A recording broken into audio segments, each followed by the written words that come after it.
everyone, and welcome to another episode of Late Night Interview, the show where we interview all kind of people related with different topics. I'm César Romero, your host of this beautiful night, and tonight we're having a very interesting and mysterious topic, that is the Cold War.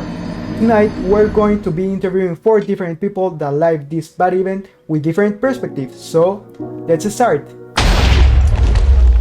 To start the night, we have someone that is recognized like a businessman in the actually. He was one of the most affected with the Cold War, and his name is Friedrich Hachik.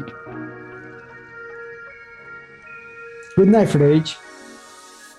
Good night. Thanks for inviting me to the program. I'm glad you accepted the invitation. Tell me a little bit about yourself. Well, my full name is Friedrich August von Hayek. I was born on May 8th. During 1921 in Frankfurt, Germany. Well, I was an Austrian economist and philosopher, and for something interesting that happened in my life, I won the Nobel Prize in Economics in 1974. And well, everything was going perfect in my life until the situation of the Cold War began. Wow, that's super interesting. I think that this conflict was very shocking because the fact that there was no actual war between the affected countries, it was very impressive. Do you think so? Yes, before the high point of the Cold War, my investments in the stock market were through the roof. I remember that during 60s, in the middle of the Cold War, everything was going perfect for me. Do you regret having invested in this stock market, during the Cold War? Of course not. As I mentioned before the 60s, everything was perfect. It wasn't until 1973 that the crisis hit in the United States. So you invested all the time, but did you in some point were afraid that the stock market would, inflate? Yes, well, these are things that happen, but let's look during 1921. I was very clear that the situation could get ugly. That's why I always careful with my investments. I lost a lot of money during the situation of the Cold War, but I never got bankrupt. The truth is that I learned many things from the situation of the Cold War. For example, starting in 1973, I changed my way of investing and analyzing the economy, leading to me to win the prize in economics during 1974. Well, your changes were very evident. Since 1980, the situation was, better than since 1960. Yeah, in the 80s, the economy was speeding on the service sector and the industry was beginning to modernize. So I didn't miss the opportunity and invest a lot in that sector, succeeding in that world crisis. It was very interesting point of view. The business was one of the points that the most affected with this type of war, and the information that Frederick gave us tonight was very rewarding. Thank you for coming and see you in another time. Nothing, thanks to you for listening to me and inviting me to this program.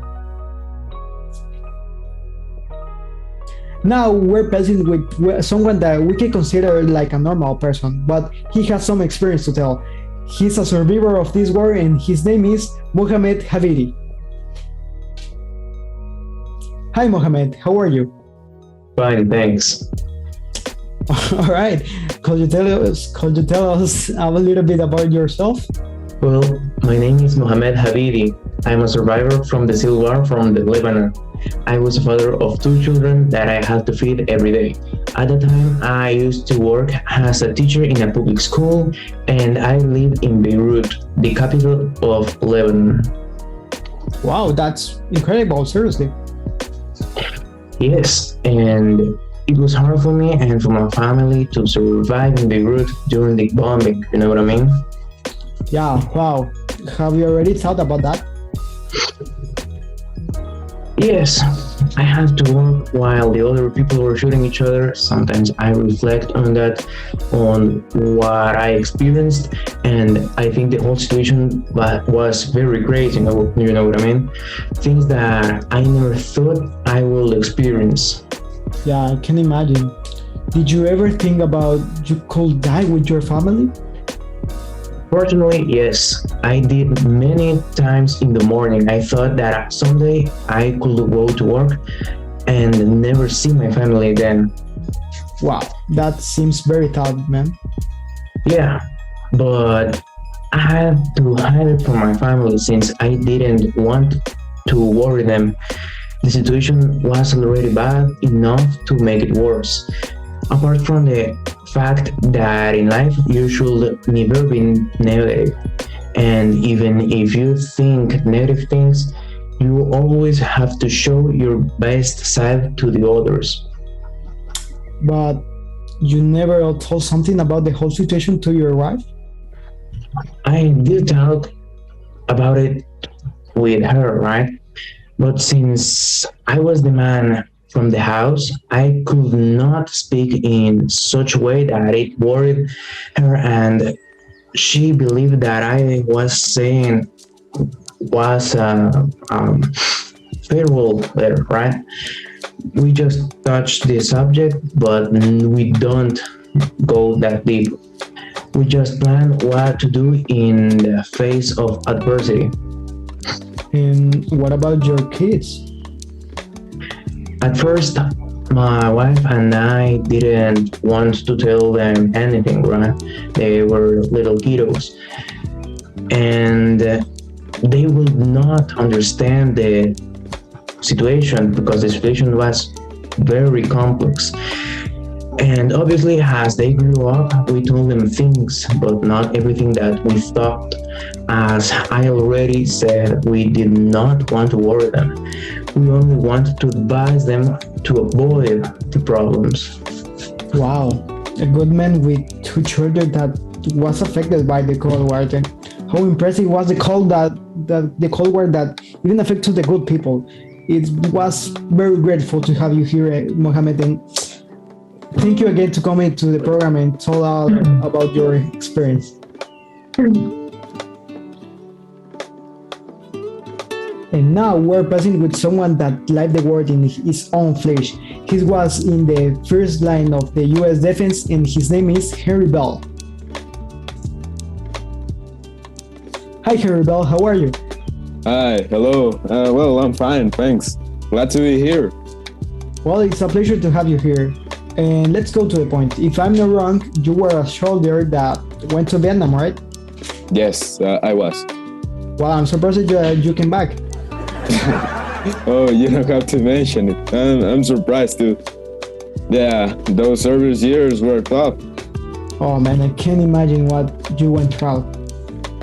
You know, when you apply for the army, you don't think of anything else but going to the battlefield. And the thing is that when you get notified, you feel anxious about it.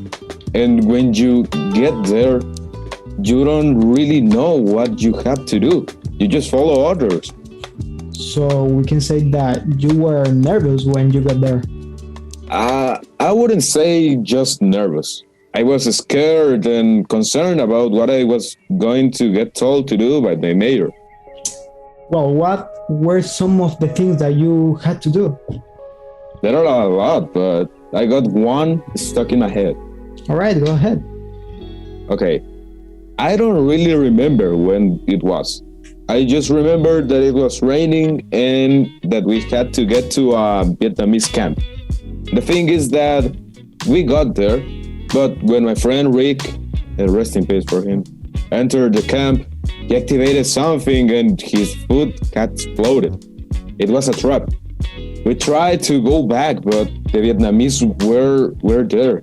They started shooting from everywhere and we couldn't stand against them.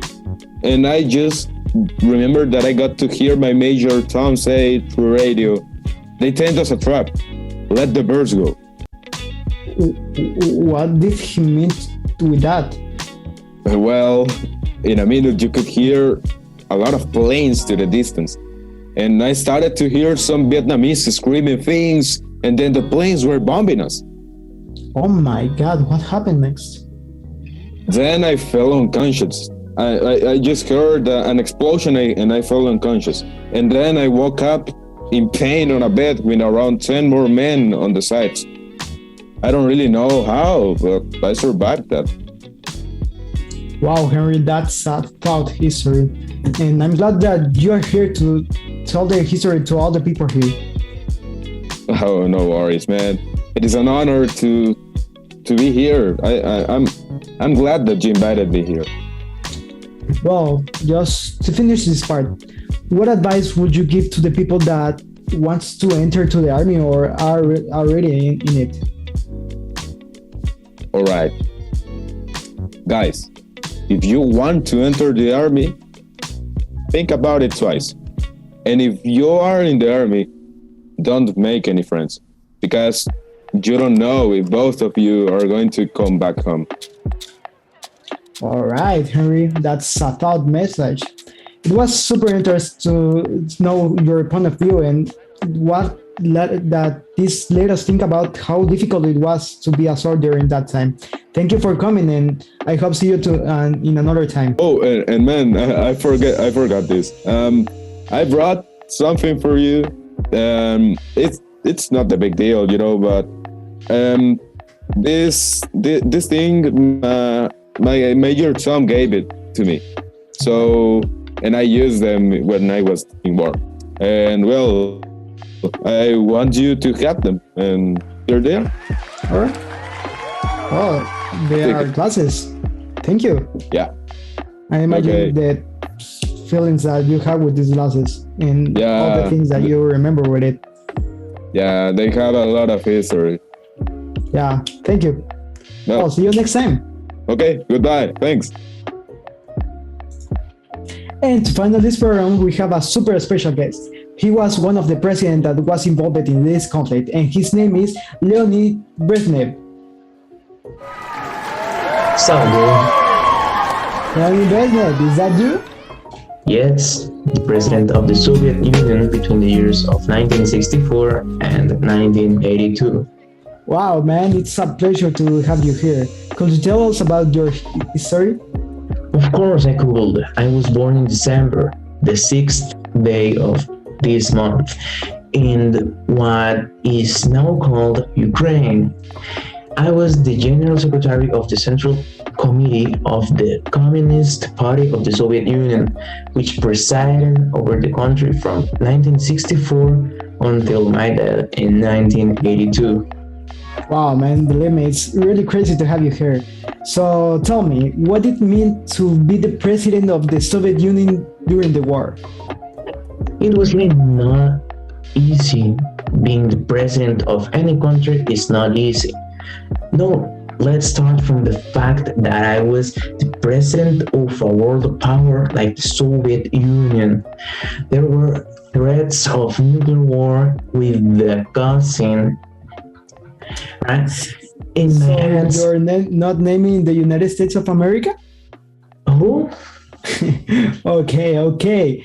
And what did you think about when you gave the money to pay off the guerrillas? I don't know. I just wanted communists to spread around the world and win the Cold War, like the cousin did with his thing, right? Do you know what did you cause it paying them? Man, it's a war. In war, everything just goes on. War crimes are often due to the pressure that soldiers suffer within the war. I do not want to make it seem like they are fine or something like that, because they are not. But many times we get out of hand because of the situation, right? And the person fails to simulate what is right from what is wrong. Well, that's a little bit weird, but I think I get it. It's not that hard, man. Just think about it. Well, the time is up. It was very grateful to have you here, Mr. Leonid Brezhnev. Even when you accepted this interview was just incredible, and now talking to you was super interesting and rewarding. And so, I don't know. Thank you for coming here, and I hope to see you in another time.